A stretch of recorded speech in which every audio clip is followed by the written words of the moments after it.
Olá pessoal, me chamo Marcelo Vergotti e esse é o canal Bíblia, Livros e Café. Estamos aqui então para dar seguimento, não é? Às leituras sugeridas pela Santa Igreja para esse domingo, que é chamado então de Domingo da Epifania do Senhor. Em nome do Pai, do Filho e do Espírito Santo. Amém. Então vamos à leitura. Livro do profeta Isaías, capítulo 60, versículo de 1 a 6, que diz assim: Levanta-te, acende as luzes, Jerusalém, porque chegou a tua luz. Apareceu sobre ti a glória do Senhor. Eis que está a terra envolvida em trevas, e nuvens escuras cobrem os povos. Mas sobre ti apareceu o Senhor, e sua glória já se manifesta sobre ti. Os povos caminham à tua luz, e os reis ao clarão da tua aurora. Levanta os olhos ao redor e vê. Todos se reuniram e vieram a ti. Teus filhos vêm chegando de longe com tuas filhas, carregadas nos braços. Ao vê-los, ficarás radiante, com o coração vibrando e batendo forte, pois como eles virão as riquezas de além-mar e mostrarão o poderio de suas nações. Será também uma inundação de camelos e dromedários de Mediã e Efa a te cobrir. Virão todos de Sabá, trazendo ouro e incenso e proclamando a glória do Senhor. E a segunda leitura, a igreja nos propõe a leitura da carta de São Paulo aos Efésios, capítulo 3, versículo 2 e capítulo 3, versículos 5 e 6, que diz assim: Irmãos, se ao menos soubesses da graça que Deus me deu para realizar o seu plano a vosso respeito, e a como, por revelação, tive conhecimento do mistério. Este mistério Deus não fez conhecer aos homens das gerações passadas, mas acaba de o revelar agora, pelo Espírito, aos seus santos apóstolos e profetas. Aos pagãos são admitidos da mesma herança. São membros do corpo, são associados à mesma promessa em Jesus Cristo por meio do Evangelho. E no Evangelho, a Igreja nos propõe a leitura do Evangelho de Mateus, capítulo 2, versículo de 1 a 12. Então vamos a ele. Proclamação do Evangelho de Jesus Cristo segundo Mateus. Glória a vós, Senhor. Tendo nascido Jesus na cidade de Belém, na Judéia, no tempo do rei Herodes, eis que alguns magos do Oriente chegaram a Jerusalém, perguntando: Onde está o rei dos judeus que acaba de nascer? Nós vimos a sua estrela no Oriente e viemos adorá-lo. Ao saber disso, o rei Herodes ficou perturbado, assim como toda a cidade de Jerusalém. Reunindo todos os sumos sacerdotes e os mestres da lei, perguntava-lhes onde o Messias deveria nascer. Eles responderam: Em Belém, na Judéia, pois assim foi escrito pelo profeta. E tu, Belém, terra de Judá, de modo algum és menor entre as principais cidades de Judá, porque de ti sairá um chefe, que vai ser o pastor de Israel, o meu povo. Então Herodes chamou em segredo os magos e procurou saber deles cuidadosamente quando a estrela tinha aparecido. Depois os enviou a Belém, dizendo: Ide e procurai obter informações exatas sobre o menino. E quando o encontrardes, avisa-me, para que também eu vá adorá-lo. Depois que ouviram o rei, eles partiram. E a estrela, que tinha visto no oriente, ia adiante deles, até parar sobre o lugar onde estava o menino.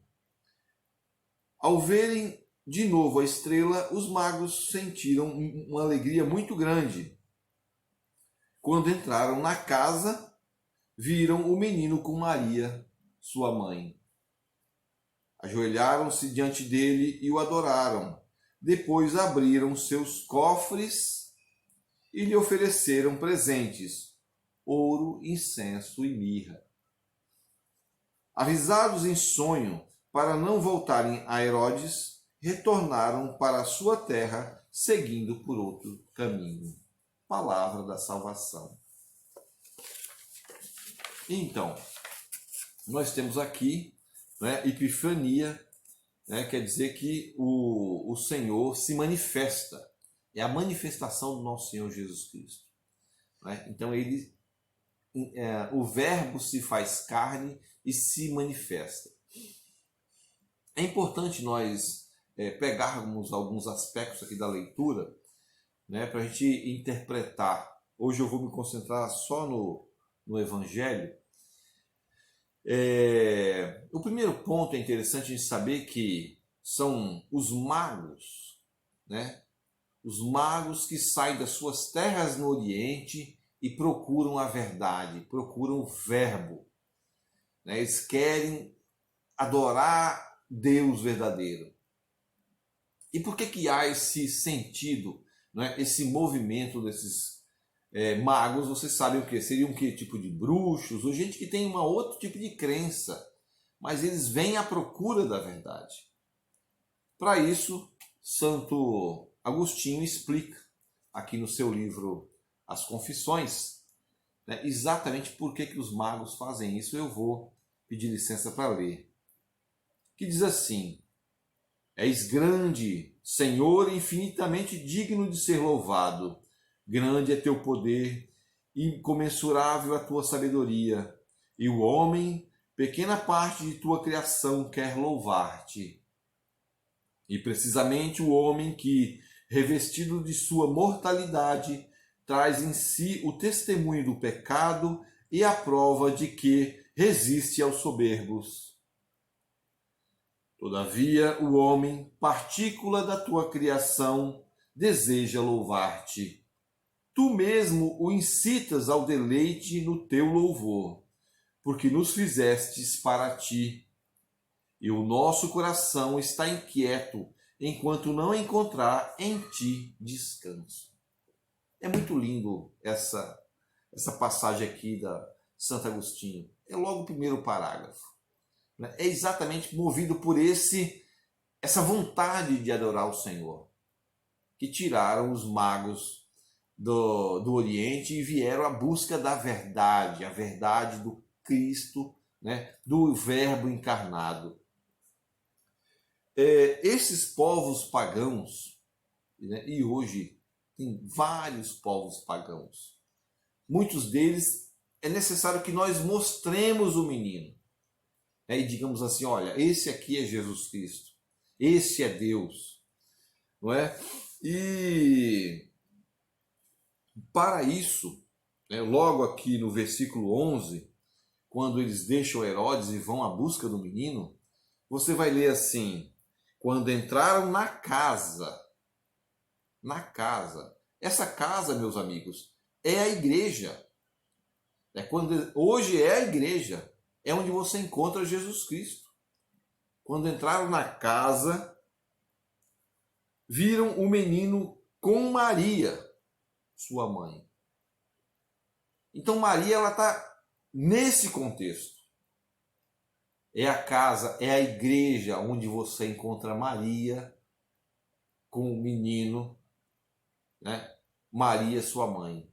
E aí os magos, eles abandonam todas aquelas suas crendices e começam a adorar Jesus Cristo.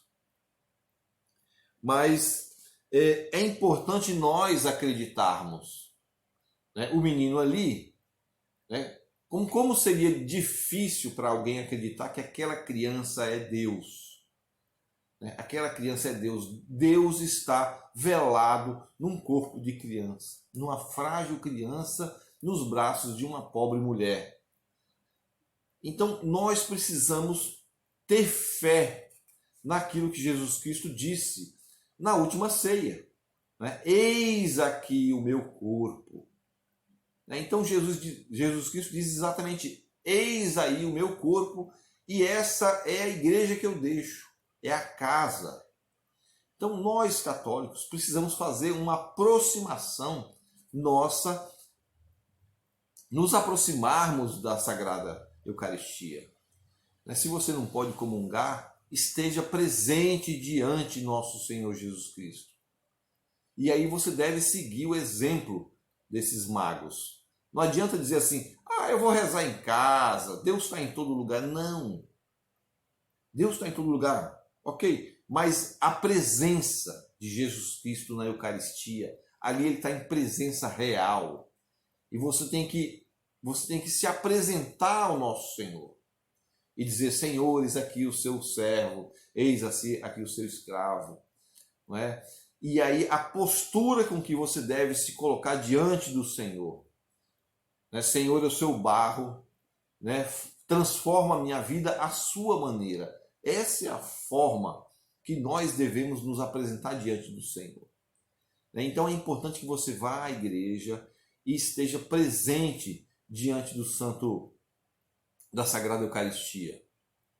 Mas eu não sei o que dizer. Não precisa dizer nada. Faça como o apóstolo que recostou a cabeça no peito do nosso Senhor. Já é o suficiente. Esteja presente, esteja em volta do altar do Senhor. É isso que nós precisamos fazer. Mas para isso você precisa largar as crendices que você tem, não é? E ir ao encontro do menino. E o menino está te esperando todo dia na Santa Igreja. Não é? Todo dia o menino se faz presente numa missa. Então, buscar essa presença. Né? Nós não podemos fazer como boa parte das pessoas fazem hoje em dia. Não, eu tenho a minha fé. Eu vou construindo a minha fé. Eu vou construindo a minha igrejinha.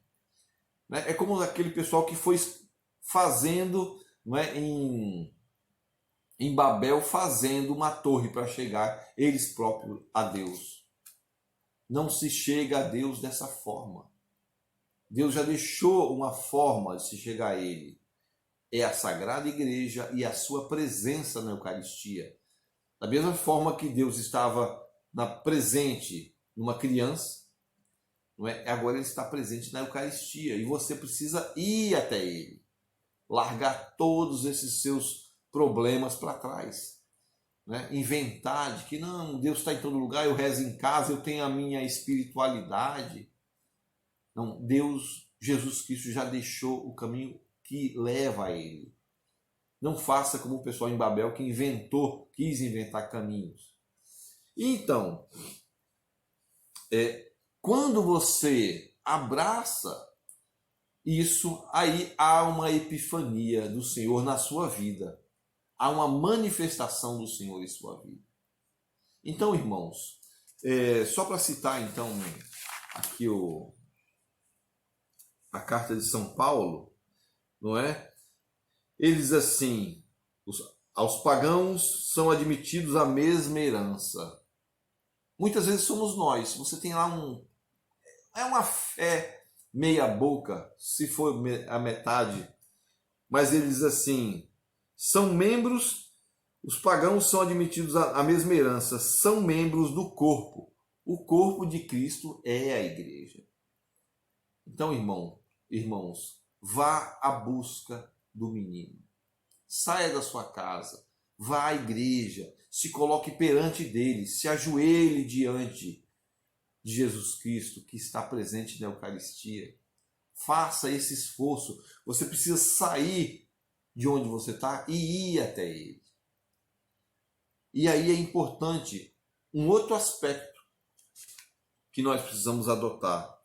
Eu vou ler aqui, no versículo 12 do Evangelho. Avisados em sonho, não voltaram a Herodes e retornaram à sua terra seguindo por outro caminho.